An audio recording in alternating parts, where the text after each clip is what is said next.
শোনো, আমার পেটের যে বাচ্চা, এই বাচ্চার বাবা তুমি না, এই বাচ্চার বাবা হচ্ছে আমার বাসার কাজের। মানে তুমি কি বলতে চাও? তোমার পেটে কাজের ছেলে বাচ্চা? এই তুমি এসব কি বলছো? তোমার মাথা কি ঠিক আছে? আমার মাথা ঠিকই আছে, আমি যা বলছি একদম সত্যি বলছি। তুমি এই সন্তানের বাবা না, এই সন্তানের বাবা সজীব। না, আমি বিশ্বাস করি না। এই বাচ্চার বাবা আমি, কাজের ছেলে না।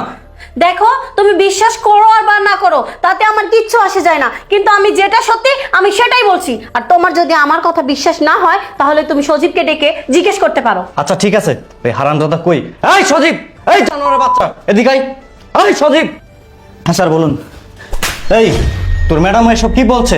ওর পেটে নাকি তোর বাচ্চা? বিশ্বাস করেন স্যার, আমি কিছু করিনি, যা করার ম্যাডামই করছে। না, আমি বিশ্বাস করি না, কোনোভাবে বিশ্বাস করি না। এই বাচ্চার বাবা আমি। না, ও যা বলছে সব সত্যি বলছে। আর তোমার যদি আমাদের কথা বিশ্বাস না হয় তাহলে তুমি আমার ডিএনএ টেস্ট করাতে পারো, তাহলে তোমার কাছে ক্লিয়ার হয়ে যাবে আমার পেটের বাচ্চা তোমার না, এই বাচ্চার বাবা সজীব। হ্যাঁ, আমি ডিএনএ টেস্ট করবো এখনই, এখনই হাসপাতালে নিয়ে যাব। আর এই তুই আমার সাথে যাবি।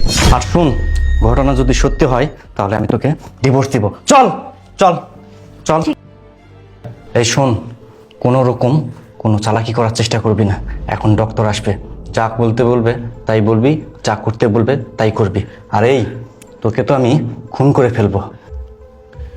আচ্ছা, তারপর বলুন, অনেক সময় নষ্ট করলাম আপনাদের। ডাক্তার সাহেব, আমি একটা বিপদে পড়ে আপনার কাছে এসেছি। হ্যাঁ হ্যাঁ, কি বিপদ বলুন। আমার স্ত্রী প্রেগনেন্ট, অথচ সে আমাকে বলতেছে তার পেটের বাচ্চা নাকি আমার না, এই কাজের ছেলে। কিন্তু আমি বিশ্বাস করি না। আপনি একটু ডিএনএ টেস্ট করুন। ও আচ্ছা, এই ব্যাপার। আপনি কিভাবে জানলেন যে আপনার স্ত্রীর পেটে যে বাচ্চা সেটা কাজের ছেলের? আমার স্ত্রী বলছিল। আসলে সত্য এই ঘটনা? হ্যাঁ, আসলে আমি যা বলছি সবই সত্যি। আমার সন্তানের বাবা আমার স্বামী না, আমার বাসার কাজের ছেলে।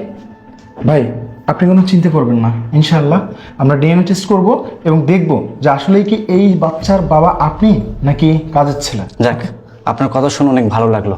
আপনার যথেষ্ট সুনাম আছে, আশা করি আমি ভালো রেজাল্ট পাবো। প্লিজ আপনি চলুন। ঠিক আছে। এই মনে থাকে যেন। আসছেন ডাক্তার সাহেব? হ্যাঁ আসছি। আমি জানতাম এই বাচ্চা আমারই। আসলে অতি দুঃখের সাথে জানাচ্ছি এই বাচ্চা আপনার না। আপনি এসব কি বলছেন ডাক্তার সাহেব? আমি বলছি না, এই রিপোর্ট বলছে। সি সি, আমি এতদিন কার সাথে সংসার করেছি? তোর মতো বেঈমান বিশ্বাসঘাতকের সাথে। সি, আমার ভাবতে অবাক লাগছে যে আমি তোর মতো একজন স্ত্রীকে পেয়েছি জীবন সঙ্গী হিসাবে। আমি আর তোর সাথে সংসার করতে চাই না। তোর পেটে এর বাচ্চা না, এখন থেকে তুই ওর সাথে সংসার করবি। তোর সাথে আজ থেকে আমার সব সম্পর্ক শেষ। আমি তোকে ডিভোর্স লেটার পাঠিয়ে দিব সময় মতো। আর তোরা কিভাবে সংসার করিস, কিভাবে সুখে থাকিস আমি তোকে দেখে ছাড়বো। ডক্টর সাহেব, আপনাকে যে কি বলে ধন্যবাদ দিব সেই ভাষা আমার জানা নেই। আসলে আজকে আপনি যে কাজটা করলেন, এই কাজটা যদি না করতেন না, আমার অনেক বড় ক্ষতি হয়ে যেত। Thank you so much. জি বলুন, কি সমস্যা? ডক্টর সাহেব, আমি আপনাকে কিছু কথা বলবো, আপনি দয়া করে মনোযোগ দিয়ে আমার কথাগুলো শুনুন। আর প্লিজ আমাকে একটু হেল্প করুন, আমি অনেক বড় বিপদে আছি। জি, কি বিপদ বলুন। আপনি দেখছেন না আমি প্রেগনেন্ট, কিন্তু আমি চাই আমার স্বামী যাতে না জানুক যে এই সন্তানের বাবা সে। আমি চাই ও জানুক এই সন্তানের বাবা অন্য কেউ। আপনি কি বলছেন? আপনি কি ভেবেচিন্তে বলছেন? আপনি যা বলছেন সেটা কত বড় অন্যায় একটাবার ভাবুন তো। হ্যাঁ, আমি জানি যে আমি যেটা করছি সেটা অন্যায়, কিন্তু বিশ্বাস করুন স্যার, এটা ছাড়া আমার কাছে দ্বিতীয় কোনো উপায় নেই। কেন, কি এমন হয়েছে যে আপনার এই পথ অবলম্বন করা লাগবে? হ্যাঁ, আমি এর আগেও জানেন 2বার বাচ্চা কনসেপ্ট করেছিলাম, কিন্তু একটা বাচ্চা আমার ভুলের কারণেই এই দুনিয়াতে আসেনি।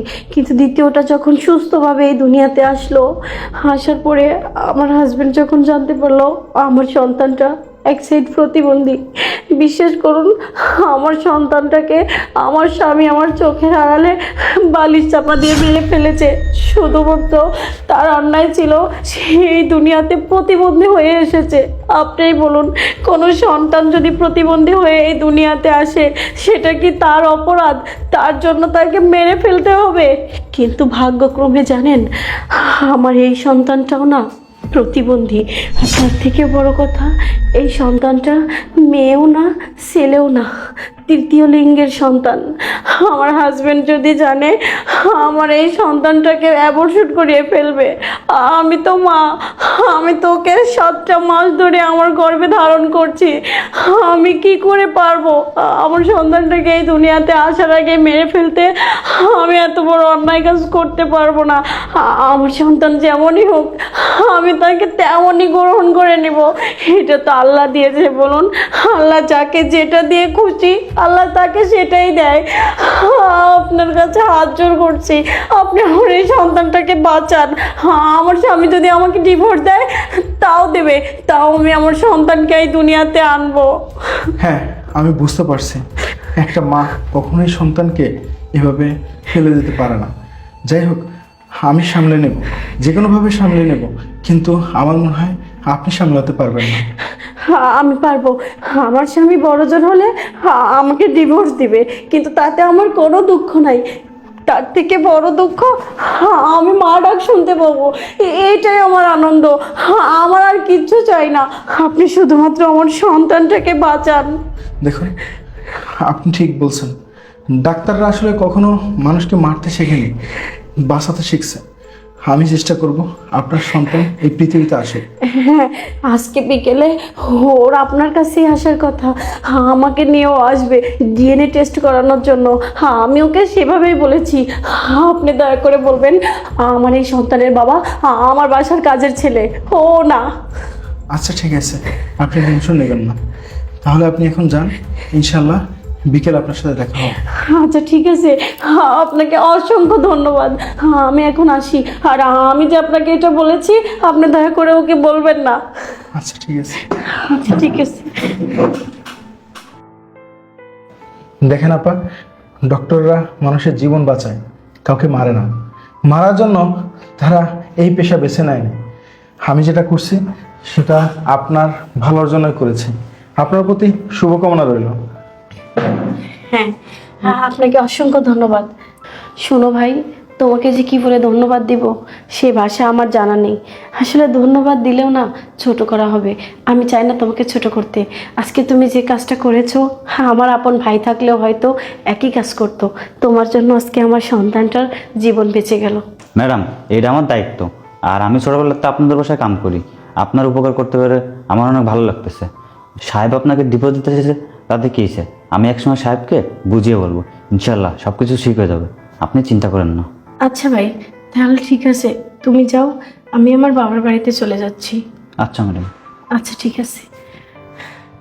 ডক্টর সাহেব, আমি আর আপনাকে কি বলবো, আপনি থাকেন তাহলে আমি আসি। আচ্ছা ঠিক আছে, ভালো থাকবেন। আচ্ছা ঠিক আছে।